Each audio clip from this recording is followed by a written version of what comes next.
going on, everybody? I go by the name of Curry, and I want to thank you guys for joining me here today on Sneaker Fetish. Now, today we got a really special sneaker that I want to talk to you guys a little bit about. It's caused a little bit of controversy in the sneaker community for a couple of reasons that we'll talk about today. But on top of that, I also, as you can see in the caption, had a quick message that I wanted to say to one of the bigger sneaker YouTubers out there about why the shoe is really important to people in the community. So without further ado, let's get straight into it. Personally, I'm let down by the box. I feel like you guys could have done a lot better design work with this packaging for a shoe that was this special. I feel like there was a lot of emphasis and hype that went into the shoe with Will Smith bringing the shoe out and introducing it and everything like that. And I feel like a little bit of bright colors on the packaging to maybe match the insole of the sneaker, maybe a little bit more flair, especially since this was an Energy release, might have been nice. It would have been a nice touch. Boom.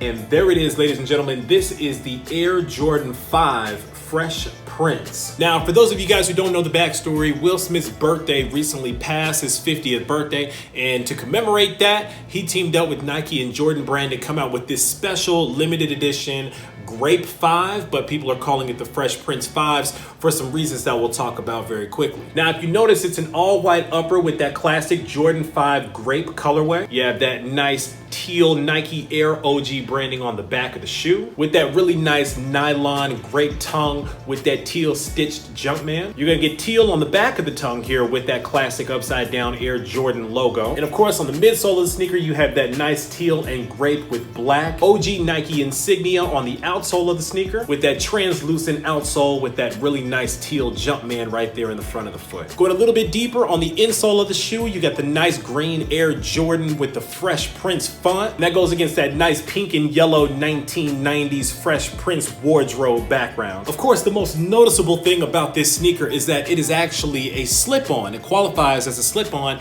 because there are no laces. Not only are there no laces in the shoe, but the tongue itself is actually stitched to the shoe itself. So it really functions as a slip-on. There's no way to even get laces into the shoe. All of the lace holes are closed as well. One of my favorite details about the shoe is the West Philadelphia right there at the top of the tongue of the shoe, right above that mesh netting. Of course, paying homage to West Philadelphia, where Will Smith was born and raised. On the playground is where he spent most of his day. I'm just kidding. That's pretty much it about the shoe. It's a really nice shoe, pretty simple shoe, very reminiscent of the white grape colorways. And most importantly, this shoe was made to look exactly the way that Will Smith used to wear the shoe back in the early episodes of The Fresh Prince of Bel-Air. If you notice, when he first showed up to his aunt and uncle's house in Bel-Air, he liked to rock his Air Jordan 5s with the tongue out with no laces. Now, here's the thing. First of all, this is a very small sneaker channel right now. And while I anticipated getting bigger, chances are that Seth Fowler or none of the big guys will even see this. But in the event that Seth ever does see this video, first of all, I want you to know that I'm a huge fan of your work and plenty of your videos are in my like list. I am a fan, Seth. So nothing that I'm saying here has anything to do with the quality of your work and with everything that you're accomplishing on your channel. I salute you as a creator, as a sneaker YouTuber, as a customizer, and as an enthusiast. Let me get that out of the way right now.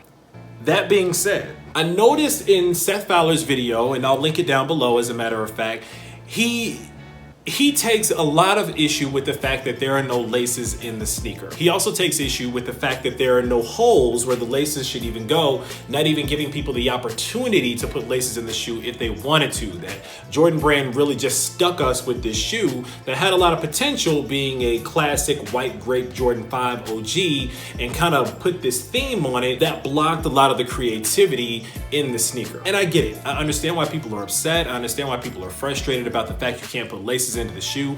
I totally get that. However, this shoe is not just a shoe for the sake of sneakers coming out.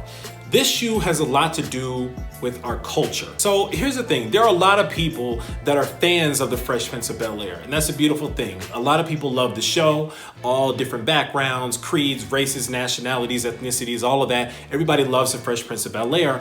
That's a beautiful thing. However, for people that come from my background, right? For people that come from African-American background, the background of the people who had to deal with a lot of the socioeconomic issues that the Fresh Prince of Bel-Air was tackling, the show meant something to us on a much deeper level that unfortunately a lot of people aren't able to relate to.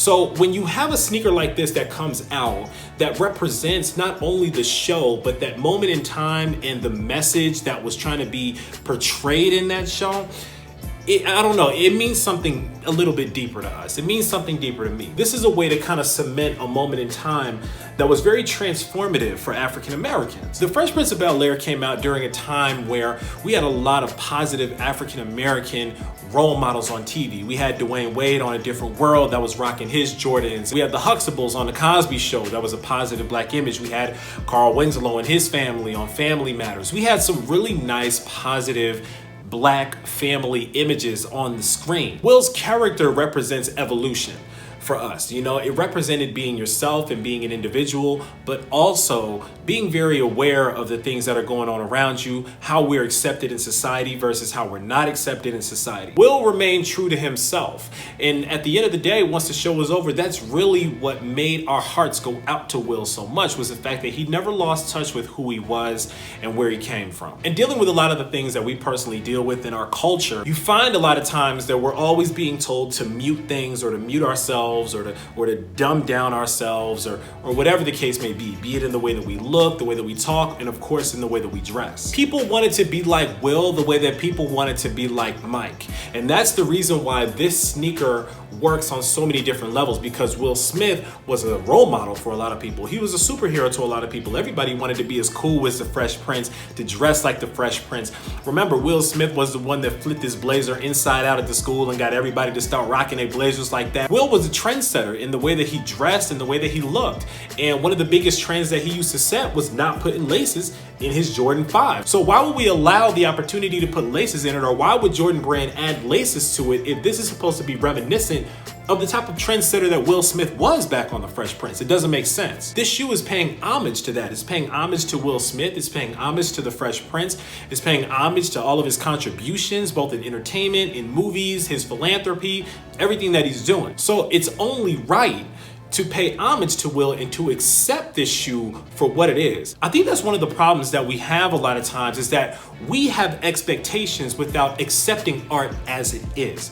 We wish that someone did something else, or we have ways that we would have done it in our minds, and that's a beautiful thing.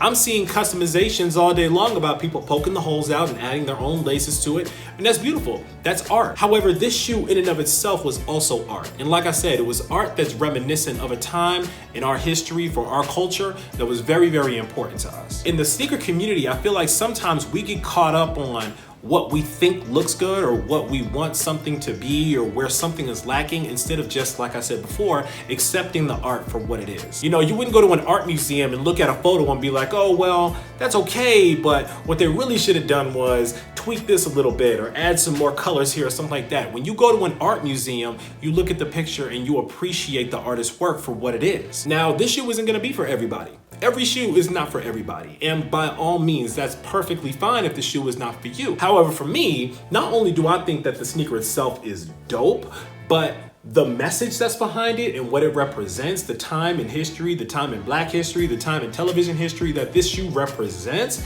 to me, just sets the bar that much higher on this shoe. I actually took an L on these sneakers. I didn't get them from the sneakers app.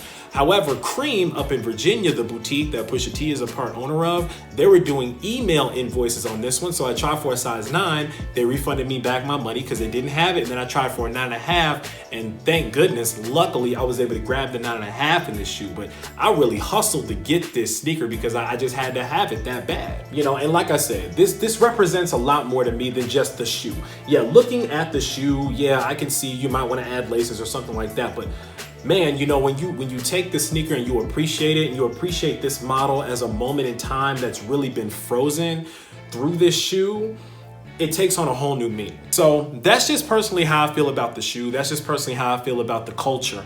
And again, to each his own. Everybody is entitled to their opinion. I don't have any issue with that at all. However, for me, I'm a fan of it. Tell me what you guys think about the Fresh Prince 5s. Were you able to grab a pair? Did you take a loss on them? Do you feel like they should have included laces in them, or are you okay with the laces not being in there? Sound off down in the comments and let me know your thoughts. Again, if you're not subscribed, go ahead and click on that button right down there. I appreciate that. Also, like this video if you like what you saw today. And as always, I want to thank you guys for joining me here today on Sneaker Fetish. I go by the name of Kari. This is the Fresh Prince Jordan 5. And until next time, I'm out.